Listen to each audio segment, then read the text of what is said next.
তোমার আমলনামায় অনেক গুনাহ জমা হোক। তুমি ধূমপান করেছো, তুমি গান শুনেছো, তুমি অন্যায় কাজ করেছো। যুবকদের বলছি, বিশেষ করে তোমার আমলনামায় শত গুনাহ জমা হবে। যৌবনের উচ্ছলতা উশৃঙ্খলতায় কিছু পাপ হবে, হতাশ হওয়ার কিছু নেই। তবে নামাজ কাজা করার পাপ যেন তোমার আমলনামায় কখনো নামবে। যত গুনাহ করবে আল্লাহর কাছে কাঁদবে, আল্লাহ আর করবো না, তৌফিক দাও। আবার হয়ে যাবে, ভুল হবে, নিয়ত করবে, চেষ্টা করবে, কিন্তু নামাজ কাজা করবে না। খেলার মাঠে ছিলে, ক্রিকেট খেলা দেখছিলে, টিভির সামনে ছিলে, সিনেমা হলে ছিলে, যেখানেই থাকো না কেন ওয়াক্ত হলে নামাজটা আদায় করবে। কিছু যদি না জানো, আজকে থেকে এখন থেকেই নামাজ, কিচ্ছু জানো না, ওযু করবে, দাঁড়িয়ে যাবে, যদি জামাতে পড়ো ইমামের পিছনে, না হলে দাঁড়িয়ে যাও। দোয়া কালাম জানো না, যেখানে জানো না শুধু আল্লাহু আকবার অথবা সুবহানাল্লাহ বলো অথবা লা ইলাহা ইল্লাল্লাহ বলো, এটাতেই নামাজ হয়ে যাবে। তুমি 16 আনা চলবে। তবে পাশাপাশি নামাজটা শিখতে হবে। বিশেষ করে যুবকদের বলবো, তুই যা করবি কর, কিন্তু মসজিদে আসিস না। এটার নাম ইসলাম নাকি ভাই? ও চুল রেখেছে, দুল পড়েছে, কোনোটা মাকরু, কোনোটা নাজেজ, কোনোটা গুনাহ হবে, কোনোটাই হবে না, কিন্তু সবচেয়ে বড় গুনাহ হলো নামাজ না পড়া, ঠিক না? কাজে ওকে যেভাবে আসে মসজিদে আসতে দেন, অন্তত নামাজটা পড়ুক, ওর জন্য দিনের সহজ বিষয়টা বোঝান। অনেকে বলে যে হুজুর দোয়া জানি না, নিয়ত জানি না, নামাজ পড়ি না, অনেক রকম আছে। আল্লাহর নামাজ কত সহজ করেছেন। আপনি যতটুকু জানেন, কিছু না জানেন, সুবহানাল্লাহ বলে বলেও যদি নামাজ পড়েন, আল্লাহ 16 আনা সওয়াব দিয়ে দেন। কাজেই নামাজটা পড়তে হবে, প্রাণবন্ত করে পড়তে হবে।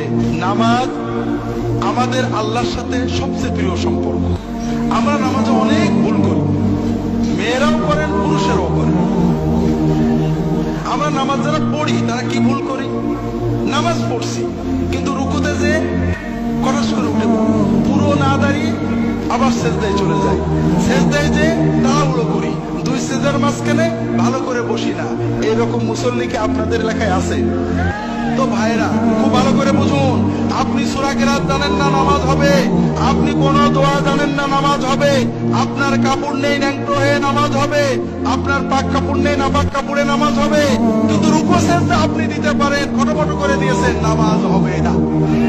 কারণ আপনি মালিকের সামনে গেছেন, প্রধানমন্ত্রীর সামনে গেলে, এমপির সামনে গেলে কত ভক্তির সাথে থাকেন, আর মালিকের সামনে মাথাটা নত করেছেন। আপনি একেবারে হঠাৎ করে উঠে পড়লেন, শান্ত হয়ে দাঁড়ালেন না। এইভাবে রুকু সেজদা করলে নামাজ হবে না। কাজেই অন্তরের মহব্বত দিয়ে নামাজ পড়েন। ছোট্ট একটা বলি, রাসূলুল্লাহ সাল্লাল্লাহু আলাইহি ওয়াসাল্লাম দুই সাজদার মাঝখানে কি বলতেন?